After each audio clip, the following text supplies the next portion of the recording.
며느리는 남이죠. 신우이가 제 앞에서 280만 원짜리 가방을 긁으며 웃었습니다. 석 달 뒤 초인종이 울렸습니다. 문 밖에서 신우이가 울고 있었습니다. 언니, 카드가 정지됐어요. 진짜 큰일 났어요. 남편이 말했습니다. 여보, 문 좀 열어봐. 저는 소파 끝에 앉아 손끝을 맞댔습니다. 문 하나만 열면 다시 예전으로 끌려갈 걸 알았습니다.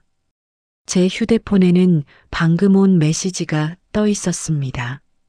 카드 승인 거절, 한도 초과, 연체 안내. 그 문장을 읽는 순간 가슴이 조용해졌습니다. 화가 난 게 아니라 기준이 바뀌는 느낌이었습니다. 시어머니가 전화로 소리쳤습니다. 문 열어라. 가족이잖아. 저는 남편을 보며 천천히 말했습니다. 여보, 열지 마요. 지금부터가 진짜예요. 석 달 전 그날, 신우이는 웃으며 말했습니다. 며느리는 남이죠. 남이 돈 걱정까지 해요. 시어머니가 받아쳤습니다. 그래, 며느리는 며느리지. 딸하고는 다르지. 남이라는 말로 선을 그은 건 그쪽이었습니다. 그런데 왜? 그 선을 넘으라고 하는 건 저한테일까요? 며느리는 남이죠. 그 말을 하던 날 신우이는 제 앞에서 카드로 280만 원짜리 가방을 긁었습니다. 그리고 석 달 뒤 카드 승인 거절 문자 한 통에 울면서 제 집 문을 두드리고 있었습니다. 초인종이 짧게 3번 울렸습니다. 남편이 거실에서 일어나며 말했습니다. 여보, 문 좀 열어봐. 무슨 일 있나 보네. 저는 소파 끝에 앉아 손끝을 맞댔습니다. 문 하나만 열면 다시 예전으로 끌려갈 걸 알았습니다. 문 밖에서 신우이의 목소리가 새어나왔습니다. 언니, 잠깐만요. 진짜 큰일 났어요. 남편은 문고리를 바라봤습니다. 그 눈빛에는 동생을 살려야 한다는 의무가 들어 있었습니다. 제 휴대폰 화면에는 방금 온 메시지가 떠 있었습니다. 카드 승인 거절, 한도 초과, 연체 안내. 그 문장을 읽는 순간 이상하게도 가슴이 조용해졌습니다. 화가 난 게 아니라 기준이 바뀌는 느낌이었습니다. 석 달 전 그날도 비슷했습니다. 시어머니 댁 식탁에서 신우이는 쇼핑백을 내려놓고 웃었습니다. 언니, 이거 예쁘죠? 저는 조심스럽게 물었습니다. 카드값 괜찮아요. 신우이는 제 눈을 보고 웃었습니다. 며느리는 남이죠. 남이 돈 걱정까지 해요. 시어머니가 바로 받아쳤습니다. 그래, 며느리는 며느리지. 딸하고는 다르지. 남편은 젓가락만 만지작거렸습니다. 그 침묵이 저를 더 외롭게 만들었습니다. 그 순간 저는 알았습니다. 이 집에서 제 말은 의견이 아니라 간섭이 된다는 걸. 신우이는 가방 끈을 만지며 덧붙였습니다. 언니도 시집 왔으면 눈치껏 살아야죠. 딸내미가 사는 건데 뭐. 저는 대답하지 않았습니다. 대답하면 제가 예민한 사람이 되니까요. 그날 밤 집으로 돌아오는 차 안에서도 남편은 아무 말이 없었습니다. 저는 창밖을 보며 생각했습니다. 남이라는 말은 선을 긋는 말인데 왜 그 선을 넘으라고만 하는 걸까? 그리고 지금 초인종 소리와 함께 그 말들이 다시 제 집 문 앞에 서 있었습니다. 그때 전화가 울렸습니다. 시어머니였습니다. 남편이 받자 시어머니 목소리가 커졌습니다. 문 열어라. 가족이잖아. 남편이 저를 봤습니다. 저는 숨을 들이마시고 천천히 말했습니다. 여보, 열지 마요. 지금부터가 진짜예요. 남편의 손이 문고리에서 멈췄습니다. 신우이의 울음소리는 더 커졌습니다. 저는 휴대폰을 꺼내 3달 전 대화창을 열었습니다. 그날의 문자가 그대로 남아 있었습니다. 며느리는 남이죠. 라는 문장 뒤에 붙은 웃음 표시까지. 손가락이 화면 위에서 떨렸습니다. 그런데 떨림은 분노가 아니라 각성에 가까웠습니다. 저는 그 화면을 저장했습니다. 언젠가 이 문장이 필요할 것 같았으니까요. 남편이 다시 물었습니다. 여보, 그래도 동생인데. 저는 고개를 들어 남편을 봤습니다. 동생이라서 괜찮은 게 아니에요. 동생이라서 더 선을 지켜야죠. 그 순간 문 밖에서 신우이가 소리쳤습니다. 언니, 제발이요. 나 진짜 죽을 것 같아요. 저는 문을 바라봤습니다. 열면 끝이 아니라 시작이라는 걸 알았습니다. 이 초인종 소리는 3달 전 그 웃음에서 시작된 것이었습니다. 문을 열지 않자 신우이는 더 크게 울었습니다.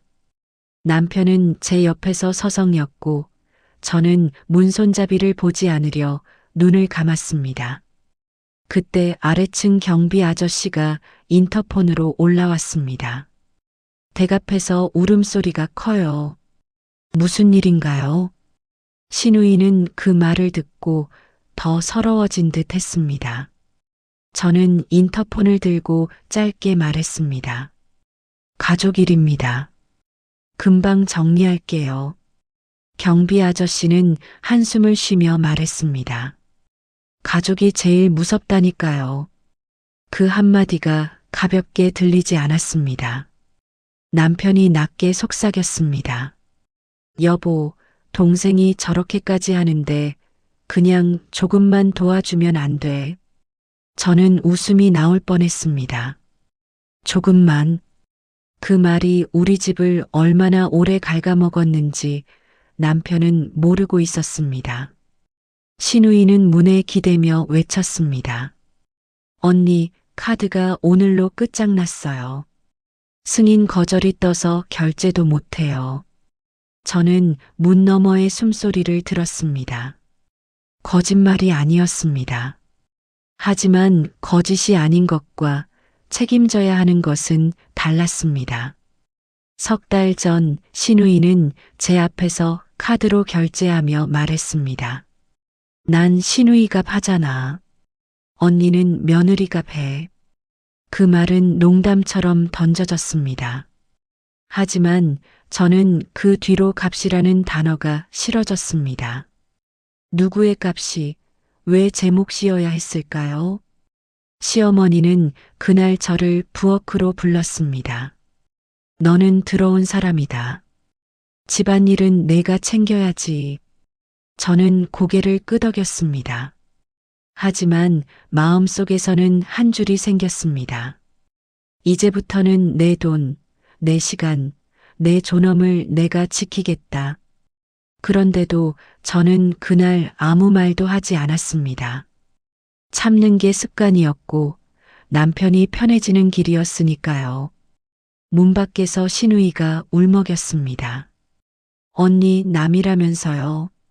그러니까 도와줘요. 남이라도 사람은 사람이잖아요. 그 말에 저는 처음으로 확신했습니다. 남이라는 말은 선을 긋는 말이었습니다. 그런데 그 선을 넘으려는 건 늘 그들이었습니다. 저는 남편을 돌아봤습니다. 여보, 남이라고 한 건 신우이예요. 제가 아니에요. 남편은 입을 다물었습니다. 저는 천천히 말을 이었습니다. 남이라고선 그은 사람이 왜 지금 남한테 손 벌리고 있어요? 신우이의 울음이 잠깐 멈췄습니다. 그 침묵 사이로 제 목소리가 문 너머로 닿았을 겁니다. 남편이 제 팔을 잡으려 했습니다. 여보, 그래도 이건 너무한 거 아니야. 저는 팔을 빼지 않았습니다. 대신 조용히 물었습니다. 뭐가 너무해요? 남이라고 한 말이요. 아니면 남한테 안 빌려주는 게요. 남편은 대답하지 못했습니다. 저는 그 침묵 속에서 깨달았습니다. 남편은 동생 편이 아니라 편안한 쪽 편이었습니다. 문을 열면 조용해지고 돈을 주면 끝날 것처럼 보이니까요. 하지만 저는 알았습니다. 이번에 열면 다음에도 열게 된다는 걸. 신우이가 다시 문을 두드렸습니다. 언니, 나 가방도 팔게. 일단 결제만 막아줘. 저는 그 말을 듣고 석 달 전 장면이 떠올랐습니다. 제 앞에서 카드로 긁던 손, 웃던 입꼬리. 그리고 저는 확신했습니다. 저 사람은 가방을 팔지 않을 것이다. 팔아야 하는 건 늘 제 마음이었다는 걸. 저는 휴대폰을 켜고 석 달 전 대화 목록을 조용히 찾기 시작했습니다. 그 문장들이 지금 제게 필요한 이유가 생긴 것 같았습니다. 사실 저는 그날 집에 돌아오자마자 결심했습니다. 더 이상 당하지 않겠다고. 그 결심은 통장 하나를 만드는 것으로 시작됐습니다. 남편과 함께 쓰는 생활비 통장은 그대로 뒀습니다. 하지만 제 월급이 들어오는 계좌를 조용히 바꿨습니다. 남편은 몰랐습니다. 저는 말하지 않았습니다. 말하면 싸움이 되고 싸우면 또 제가 미안해질 테니까요. 대신 저는 기록을 시작했습니다. 신우이가 돈을 빌려달라며 보낸 메시지. 시어머니가 명절 비용을 요구한 전화네요. 남편이 동생 편을 들며 던진 말들까지. 처음엔 그냥 마음이 억울해서 붙잡아두고 싶었던 것뿐이었습니다. 화면을 캡처하고 문자를 따로 저장하고 날짜를 메모했습니다. 그런데 시간이 지나며 그것들은 하나의 증거가 됐습니다. 신우이는 늘 웃으며 말했습니다. 언니, 어차피 언니는 남인데 우리 집 일 도와주는 게 맞지. 그 말 뒤에는 꼭 부탁이 따라왔습니다. 차 보험료, 카드값, 아이 학원비. 부탁은 늘 오늘만, 이번만이었습니다. 저는 딱 한 번 도와줬습니다. 정말 한 번만. 다음 달에 갚겠다던 돈은 연락이 끊기고 명절이 오면 아무 일 없었다는 듯 웃으며 나타났습니다. 남편에게 말하면 남편은 한숨을 쉬며 말했습니다. 동생도 힘들잖아. 그 한숨은 저를 달래는 게 아니었습니다. 제 입을 막는 한숨이었습니다. 그런 날들이 쌓이고 또 쌓였습니다. 그러던 어느 날 밤 낯선 번호로 전화가 왔습니다. 저는 조심스럽게 받았습니다. 고객님, 혹시 박지연 씨의 연락처를 아시나요? 제 심장이 내려앉았습니다. 제가 왜요? 상대는 말을 아꼈습니다. 가족으로 등록된 번호가 확인돼서요. 신용 관련 확인이 필요합니다. 저는 전화를 끊고도 손이 떨렸습니다. 신용, 가족 확인. 그 단어들이 제 머릿속에서 맴돌았습니다. 저는 그날 밤 잠을 이루지 못했습니다. 누가 제 이름을 어디에 썼는지, 제 번호가 왜 거기 있는지. 다음 날 저는 조용히 확인했습니다. 신용정보 조회, 대출 내역, 보증 여부. 다행히 제 이름은 없었습니다. 하지만 불안은 가시지 않았습니다. 이번엔 괜찮았지만 다음엔 모를 일이었으니까요. 그때부터 저는 더 꼼꼼히 기록했습니다. 누가 언제 무슨 말을 했는지, 누가 얼마를 요구했는지, 그리고 누가 제 선의를 당연하게 여겼는지. 석 달 전 그날 신우이가 보낸 문자도 저장했습니다. 며느리는 남이죠. 남이 돈 걱정까지 해요. 그 문장 뒤에 붙은 웃음 표시까지 선명했습니다. 저는 그걸 보며 생각했습니다.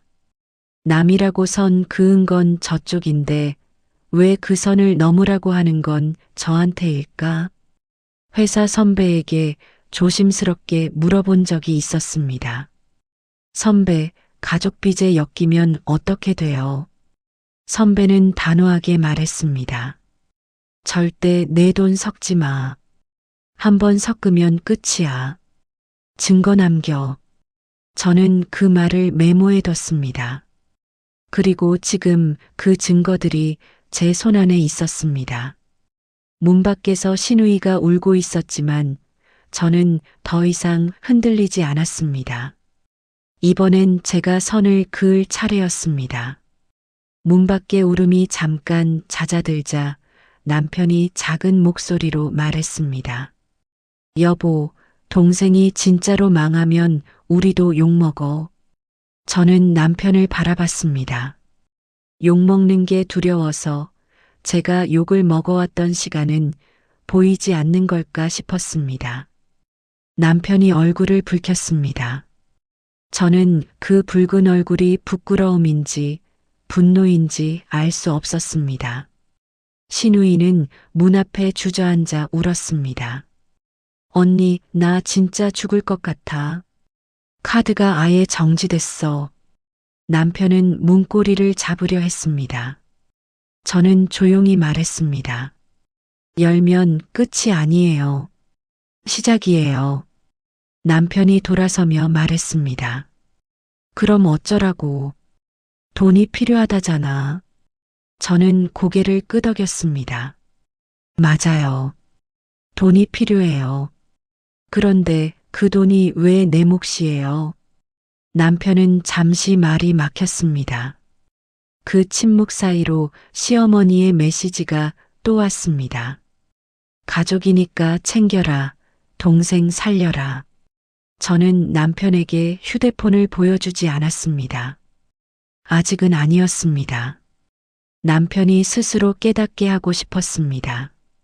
대신 저는 아주 현실적인 질문을 던졌습니다. 여보, 동생 카드값이 얼마인지 알아요? 남편은 대답하지 못했습니다.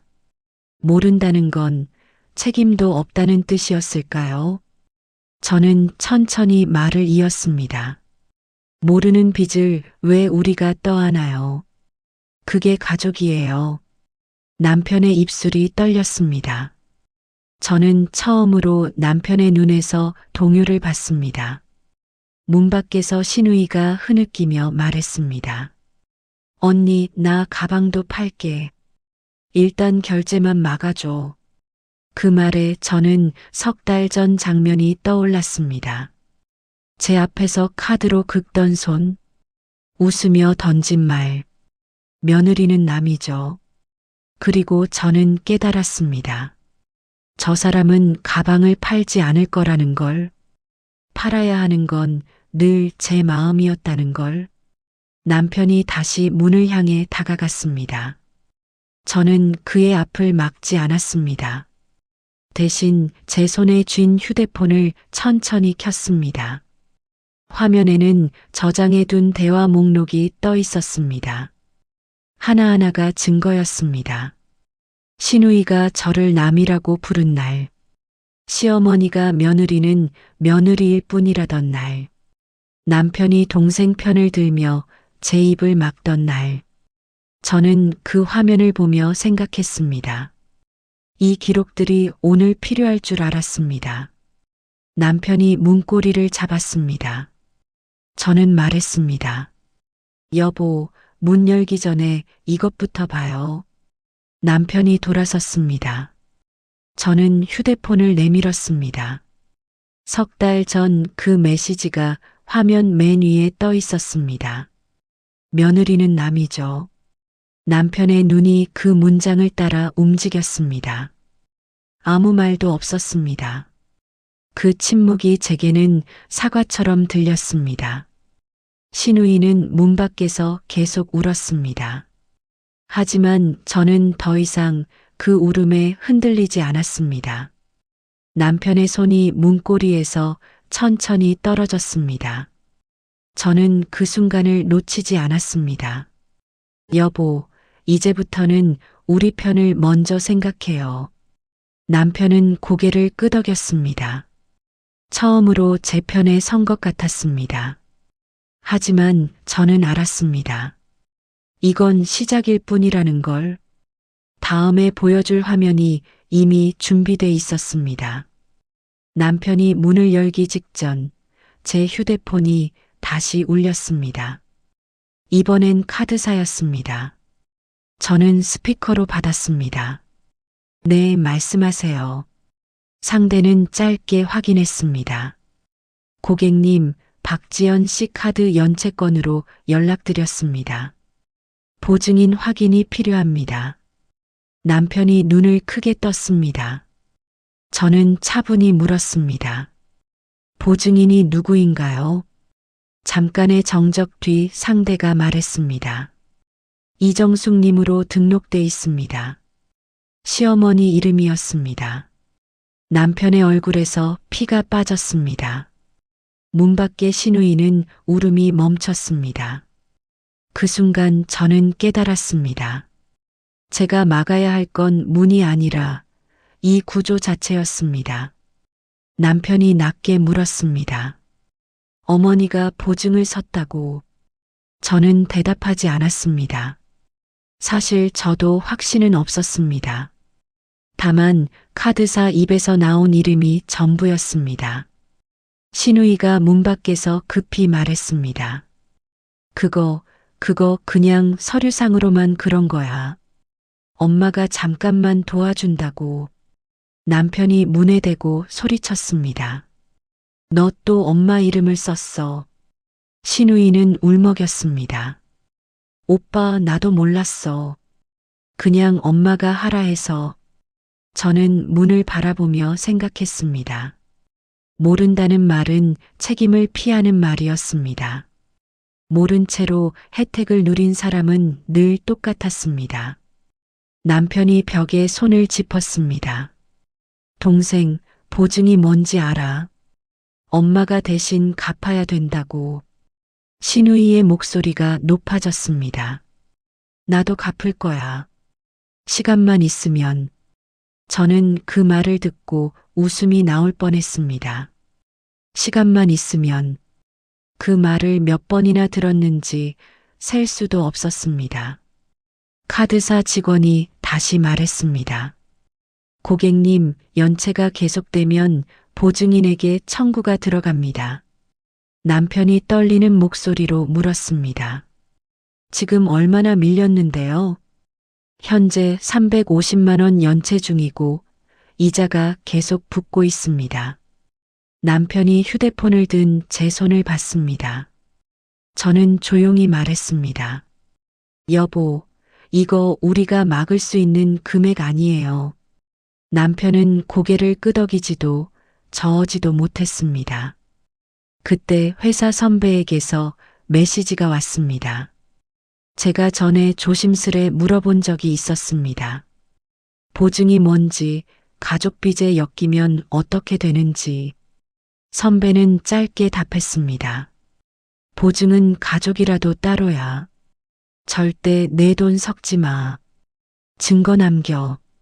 저는 그 문장을 읽고 숨을 고쳤습니다.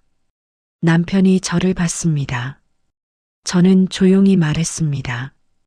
여보, 이제부터는 우리 편을 먼저 생각해요.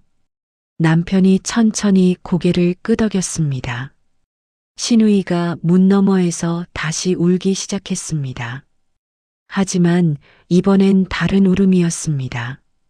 애원이 아니라 원망이 섞인 울음이었습니다. 저는 그 울음을 들으며 확신했습니다. 이 선택이 옳다는 걸. 그리고 저는 석 달 전 그 메시지 캡처를 화면 맨 위로 올렸습니다. 다음에 보여줄 차례였습니다. 남편이 문고리에서 완전히 손을 뗐습니다. 저는 그 순간을 놓치지 않고 말했습니다. 여보, 우리 돈 섞지 말아요. 오늘부터는 완전히 분리해요. 남편은 아무 말 없이 고개를 끄덕였습니다. 문 밖에서 신우이의 울음이 점점 멀어졌습니다. 하지만 저는 알았습니다. 이건 끝이 아니라는 걸. 저는 남편 앞에 휴대폰을 내밀었습니다. 석 달 전 신우이가 보낸 메시지였습니다. 며느리는 남이죠. 가족 일에 너무 깊게 끼지 마세요. 형편 어려우면 알아서 사셔야죠. 남편의 눈이 그 문장을 따라 천천히 움직였습니다. 한 글자 한 글자를 읽는 남편의 얼굴이 굳어졌습니다. 아무 말도 없었습니다. 그 침묵이 제게는 뒤늦은 사과처럼 들렸습니다. 문 밖에서 신우이가 다시 울었습니다. 언니, 그건 그때 내가 기분이 나빠서 그랬어요. 남편이 낮게 물었습니다. 너 진짜 이렇게까지 말했어? 신우이는 곧바로 말을 바꿨습니다. 오빠, 그건 농담이었어. 언니가 예민한 거야. 저는 웃지 않았습니다. 예민해서가 아니라 오래 참고 있었기 때문이었습니다. 남편이 화면을 한참 들여다봤습니다. 저는 그 시선이 어디로 향하는지 지켜봤습니다. 남편은 입술을 깨물었습니다. 여보, 미안해. 나도 그냥 동생이니까 당연하다고 생각했어. 저는 고개를 저었습니다. 동생이라서가 아니라 늘 당연하게 여기니까 그래요. 남편이 제 손을 잡으려 했습니다. 저는 손을 내어주지 않았습니다. 아직은 아니었습니다. 제 마음이 완전히 풀린 게 아니었으니까요. 문 밖에서 신우이의 목소리가 더 커졌습니다. 언니, 진짜 이러는 거야. 그럼 엄마는 어떡해요? 저는 문 너머로 말했습니다. 그건 아가씨가 생각할 문제예요. 우리한테는 한 푼도 없어요. 신우이의 울음이 잠깐 멈췄습니다. 그리고 억지로 짜낸 목소리가 들렸습니다. 그럼 엄마 보증 어떡하라고요?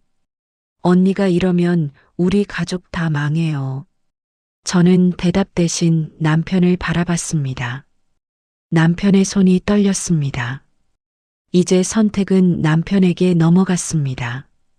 남편은 입술을 깨물며 문 쪽으로 천천히 다가갔습니다.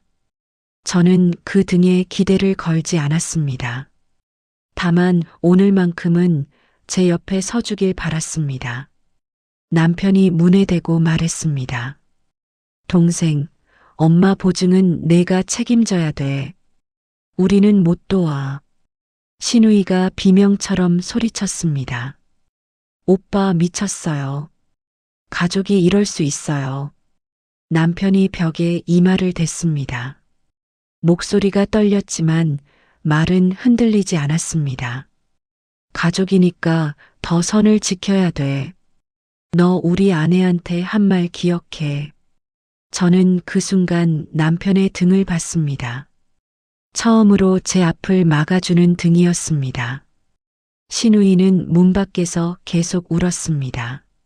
하지만 이번엔 다른 울음이었습니다. 분노가 섞인 울음이었습니다.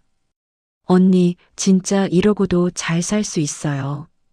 천벌 받을 거야. 저는 조용히 말했습니다. 아가씨, 천벌은 남 탓하는 사람이 받는 거예요.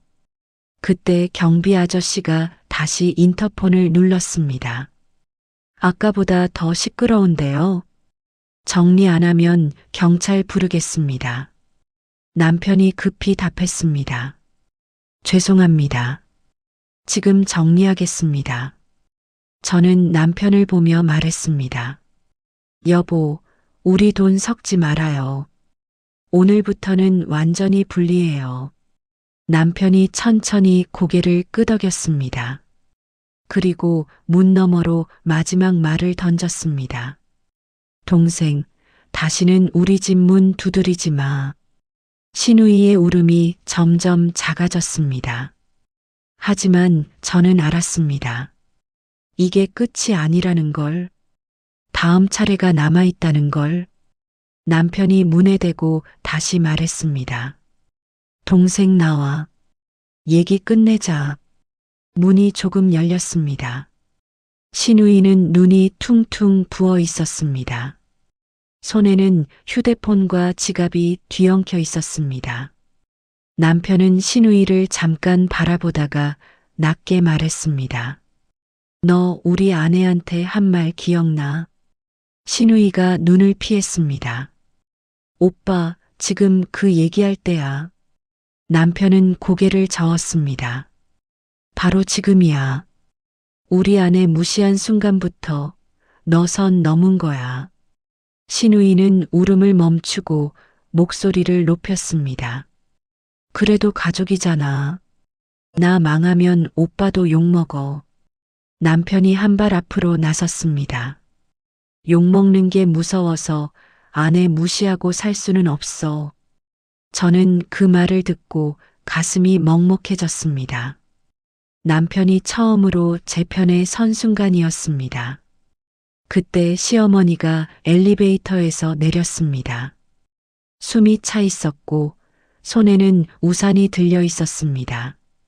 시어머니는 신우이를 감싸며 말했습니다. 내가 좀 도와줘야지. 그래도 딸이잖니. 남편이 한 발 더 앞으로 나섰습니다. 어머니, 보증도 어머니 이름으로 돼 있다며요. 시어머니의 얼굴이 굳었습니다. 그건 그냥 엄마가 잠깐 도와주려고. 남편은 단호하게 말했습니다. 잠깐이 아니에요. 책임도 어머니 몫이에요. 시어머니가 화들짝 놀라며 소리를 높였습니다. 내가 지금 엄마한테 이러는 거야. 남편이 말했습니다. 엄마가 보증 서신 건 엄마 선택이에요. 우린 몰랐어요. 시어머니가 저를 노려봤습니다. 내가 뒤에서 흔든 거지. 며느리가 집안을 깨네. 저는 조용히 말했습니다. 어머님, 저는 남이라면서요. 남이 무슨 집안을 깹니까? 신우이가 소리쳤습니다. 언니, 그 말 하나 가지고 왜 이래요? 저는 휴대폰을 들고 다시 보여줬습니다. 캡처 화면이었습니다. 신우이의 말이 그대로 남아 있었습니다. 남편이 신우이에게 말했습니다. 동생, 너 이 말 했잖아. 며느리는 남이라고. 신우이는 입술을 깨물었습니다. 그건 그냥 순간적으로. 남편이 말을 끊었습니다. 순간적이든 아니든 한 말은 책임져야지. 시어머니가 남편의 팔을 잡았습니다. 얘야, 내 동생이 어떻게 되든 상관없다는 거야. 남편이 시어머니의 손을 천천히 떼어냈습니다. 상관없는 게 아니에요. 우리가 막을 수 없는 일이에요. 시어머니의 목소리가 떨렸습니다. 그럼 엄마는 어떡하라고? 남편이 낮게 말했습니다. 어머니가 보증 선택하셨잖아요. 그건 어머니 몫이에요. 시어머니가 벽에 기댔습니다. 얼굴이 하얗게 질렸습니다. 신우이가 울먹이며 말했습니다. 오빠, 우리 진짜 이러고 살아요. 가족끼리. 남편이 신우이를 똑바로 봤습니다. 가족이면 서로 존중해야지. 너 우리 아내 존중했어. 신우이는 대답하지 못했습니다. 남편이 마지막으로 말했습니다. 돈 얘기 여기서 끝내. 우리 집 돈은 여기까지야. 시어머니가 입을 때려 했지만 남편이 더 낮은 목소리로 마무리했습니다. 다시는 우리 집 문 두드리지 마세요. 그날 남편은 처음으로 제 옆에 섰습니다. 저는 문을 천천히 닫으며 마음속으로 다음날 할 일을 떠올렸습니다. 통장과 전화번호, 그리고 남은 관계까지 정리할 시간이었습니다. 문이 닫히는 순간 복도에 정적이 흘렀습니다. 다음 날 아침 저는 은행에 갔습니다. 생활비 통장을 완전히 분리했고 자동이체를 하나하나 정리했습니다. 시어머니에게 드리던 용돈도 중단했습니다. 남편은 말없이 제 옆에 앉아 서류를 읽었습니다. 그는 처음으로 제 손이 얼마나 오래 떨려왔는지 본 듯 했습니다. 은행 직원이 물었습니다. 가족 간 이체도 모두 중단하시는 거죠? 저는 고개를 끄덕였습니다. 네, 전부요. 남편이 제 손을 잡았습니다. 이번엔 저도 손을 내어줬습니다. 점심 무렵 시누이에게서 메시지가 왔습니다. 욕이 섞여 있었고 마지막에는 원망이 붙어 있었습니다. 저는 읽고도 답하지 않았습니다. 답하는 순간 다시 그 구조 안으로 들어가는 것 같았으니까요. 시어머니는 여러 번 전화를 했습니다.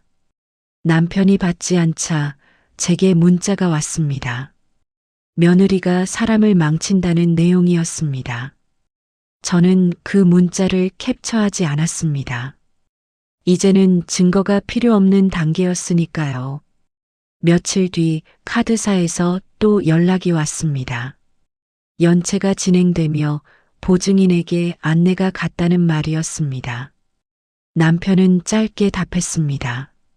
저희는 관련 없습니다. 전화를 끄는 남편의 손이 떨렸습니다. 하지만 목소리는 흔들리지 않았습니다. 시어머니가 집으로 찾아오려 했습니다. 남편이 문 앞에서 막았습니다. 어머니, 이 문은 더 이상 그 일로 열리지 않아요. 시어머니는 한참을 문 앞에 서 있다가 돌아갔습니다. 그날 밤 남편은 제게 물었습니다. 여보, 내가 너무 늦게 깨달은 것 같아. 저는 고개를 저었습니다. 늦었어도 깨달았잖아요. 그걸로 됐어요. 명절이 다가왔습니다. 저는 장을 보지 않았고 제사상 걱정도 하지 않았습니다. 대신 작은 반찬을 만들어 우리 둘이 먹었습니다. 처음엔 허전했습니다. 15년 동안 해왔던 일이 사라지니 손이 어색했습니다. 그런데 어느 순간 숨이 쉬어졌습니다. 남편도 밤마다 제게 물었습니다. 여보, 오늘은 어땠어? 저는 대답했습니다. 이제는 내 삶이 내 거라서 좀 낯설어요. 남편이 제 손을 꼭 잡았습니다. 익숙해질 거야. 우리 둘이 함께. 시누이는 결국 지인들에게까지 돈을 빌리다 막혔다는 소식을 들었습니다. 시어머니는 딸을 감싸려다 자기 이름의 무게를 떠안게 됐습니다. 누가 어떻게 무너졌는지 저는 확인하지 않았습니다. 확인하는 순간 다시 그 집의 사람이 될까봐 두려웠습니다. 그날 문이 닫힌 건 사람 앞에서가 아니었습니다. 15년 세월 앞에서였습니다. 저는 저녁마다 동네를 걸었습니다. 가로등 아래에서 제 그림자가 길어지면 그동안 누구의 그림자 아래 있었는지도 보였습니다. 이제는 제 발로 걸었습니다. 제 속도로 걷고 제가 원하는 곳에서 멈췄습니다. 집으로 돌아오는 길에 남편이 물었습니다. 후회하지 않아. 저는 고개를 저었습니다. 후회할 일을 하지 않았어요. 지킬 걸 지킨 것뿐이에요. 어느 날 회사 선배가 물었습니다. 잘 정리됐어. 저는 웃으며 답했습니다. 네, 이제 제 삶을 살고 있어요. 선배가 말했습니다. 잘했어. 가족이라는 이름으로 너를 지우게 두지 않은 거. 그날 밤 저는 오랜만에 편히 잠들었습니다. 꿈속에서도 초인종 소리는 들리지 않았습니다. 문은 닫혀 있었고 그 문 안에서 저는 온전히 숨을 쉬었습니다. 이제는 제 발로 집으로 돌아왔습니다. 문이 닫힌 뒤 처음으로 제 삶이 제 것이 됐습니다. 다음 날 아침 저는 은행에 갔습니다. 통장을 분리하고 자동이체를 정리했습니다. 시어머니 용돈도 중단했습니다. 남편은 말없이 제 옆에 앉아 서류를 읽었습니다. 그는 처음으로 제 손이 얼마나 오래 떨려왔는지 본 듯 했습니다. 시누이에게서 욕 섞인 메시지가 왔습니다. 저는 읽고도 답하지 않았습니다. 시어머니는 여러 번 전화를 했습니다. 남편이 받지 않았습니다. 카드사에서 연락이 왔습니다. 남편은 짧게 답했습니다. 저희는 관련 없습니다. 명절이 다가왔습니다. 저는 장을 보지 않았습니다. 제사상 걱정도 하지 않았습니다. 대신 작은 반찬을 만들어 우리 둘이 먹었습니다. 처음엔 허전했습니다. 15년 동안 해왔던 일이 사라지니까요. 그런데 어느 순간 숨이 쉬어졌습니다. 남편이 물었습니다. 여보, 오늘은 어땠어? 저는 대답했습니다. 이제는 내 삶이 내 거라서 좀 낯설어요. 저녁마다 동네를 걸었습니다. 가로등 아래에서 제 그림자가 길어지면 그동안 누구의 그림자 아래 있었는지도 보였습니다. 이제는 제 발로 걸었습니다. 제 속도로 걷고 제가 원하는 곳에서 멈췄습니다. 회사 선배가 물었습니다. 잘 정리됐어. 저는 웃으며 답했습니다. 네, 이제 제 삶을 살고 있어요. 그날 밤 저는 오랜만에 편히 잠들었습니다. 꿈속에서도 초인종 소리는 들리지 않았습니다.